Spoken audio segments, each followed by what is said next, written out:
श्रीनगर के जंगल में एक कालू कौवा अपनी पत्नी टुनटुनी चिड़िया और अपने दो छोटे छोटे बच्चों के साथ रहता था।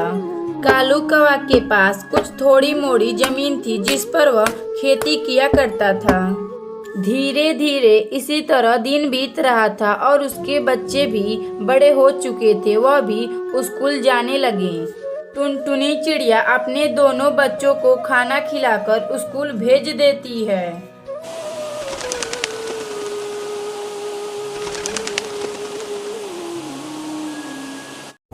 धीरे धीरे इसी तरह दिन बीत रहा था। तभी अचानक बारिश आ जाती है और कालू कौवा का फसल बर्बाद हो जाता है। तब तक आप लोग कमेंट बॉक्स में बताएं कि 22 - 2 कितना होता है। अजी ये तो बारिश रुकने का नाम ही नहीं ले रही है जी। अब हमारे फसलों का क्या होगा। तभी उसी बारिश में टुनटुनी चिड़िया का घोंसला बारिश की वजह से जमीन पर गिर जाता है। कालू कौवा का पूरा परिवार बारिश में बेघर हो जाता है और भीगने लगता है। मम्मा अब हम लोग कहाँ रहेंगे। हमारा घर तो टूट गया है। मम्मा अब हम क्या करें। अरे टुनटुनी तुम चिंता ना करो, मैं अभी कुछ करता हूँ। तभी कालू कौवा उसी बारिश में छोटे छोटे बांसों से अपना घर बनाने लगता है। कुछ ही समय बाद कालू कौवा अपना बांस का घर बना लेता है। फिर टुनटुनी चिड़िया का पूरा परिवार अपने बांस के घर में रहने लगता है। अजी आप अब खेत में जाएं और देखिए कि फसलों का क्या हाल है।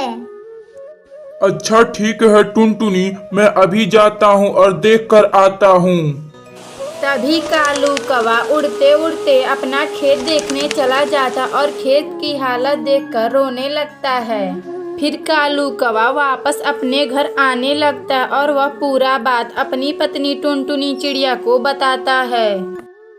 आप क्या बोल रहे हैं जी। अब हम लोग क्या करेंगे। इस बारिश ने सबसे पहले हमारा घर उजाड़ दिया और एक खेत था उसे भी बर्बाद कर दिया। धीरे धीरे इसी तरह दिन बीत रहा था और एक दिन फिर कालू कौवा अपने खेत में प्याज की खेती करने जाता है। फिर कालू कौवा पूरे खेत में प्याज लगा देता और उन प्याजों का होने का इंतजार करने लगता है। टुनटुनी अगर यह प्याज हो जाएंगे तो हमें इसे बाजार में बेचकर सभी पक्षियों का कर्जा अदा कर देंगे।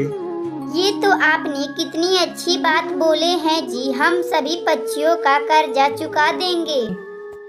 इसी तरह दिन गुजर रहा था और एक दिन अचानक फिर से बारिश होने लगती है। बारिश के वजह से फिर कालू कौवा का फसल बर्बाद हो जाता है।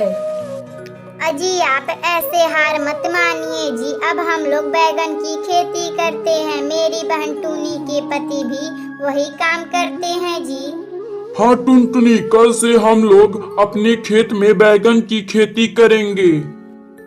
फिर टुनटुनी चिड़िया और कालू कौवा अपने खेत में जाते हैं और वह बैगन का बीज बोने लगते हैं।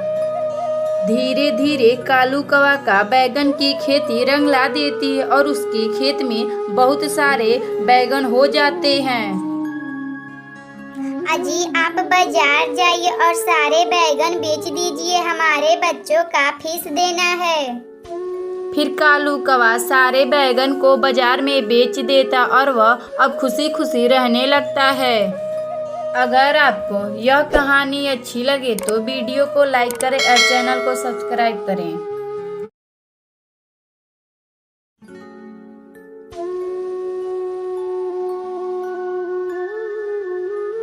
सुंदरवन के जंगल में एक टुनटुनी नाम की चिड़िया अपने पति कालू कौवे और अपनी प्यारी बेटी रूसी चिड़िया के साथ रहती थी।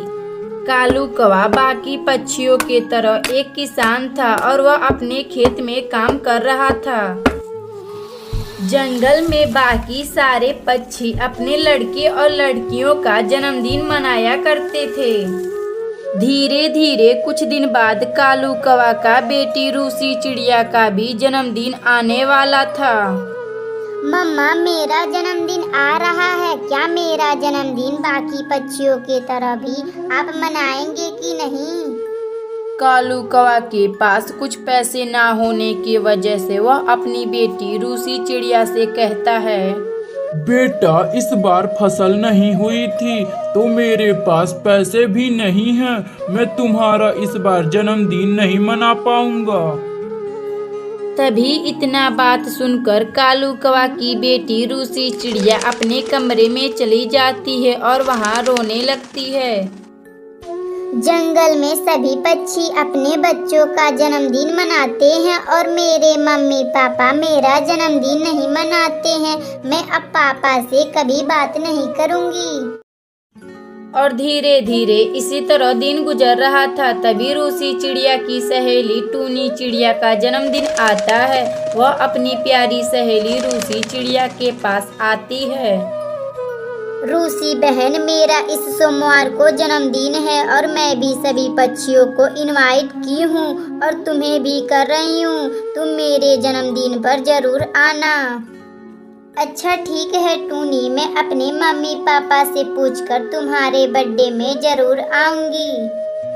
रूसी देख, अगर तू नहीं आई तो मैं भी तेरे बर्थडे पे कभी नहीं आऊंगी। फिर इतना बात कहकर टूनी चिड़िया अपने घर चली आती है और रूसी चिड़िया भी अपने जन्मदिन के बारे में बहुत सोचती है।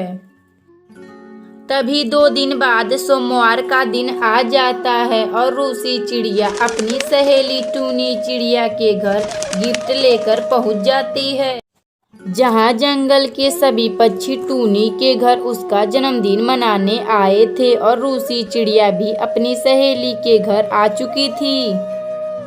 जब रूसी चिड़िया अपने सहेली टूनी चिड़िया का जन्मदिन मनाकर जा रही थी तो तभी वह देखती है कि उसके पापा कालू कौवे का बहुत तबीयत खराब था और तबीयत खराब होने की वजह से कालू कौवा का मौत हो जाता है और रूसी चिड़िया और टुनटुनी चिड़िया अकेली हो जाती हैं। अरे ओ टुनटुनी, मेरा घर का किराया दो, नहीं तो मैं तुम्हें घर से अभी निकाल दूंगा।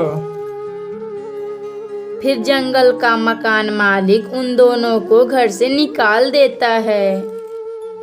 मम्मा, हमारे पास तो रहने का कोई घर नहीं है। वह कल्लन आंटी हमें बेघर वाली बोल रही हैं। अरे बेटी, तुम चिंता ना करो, मैं अभी कुछ करती हूँ। फिर वह टुनटुनी चिड़िया बांसों का एक अपना घर बनाती है। अगर आपको यह कहानी अच्छी लगे तो वीडियो को लाइक करें और चैनल को सब्सक्राइब करें।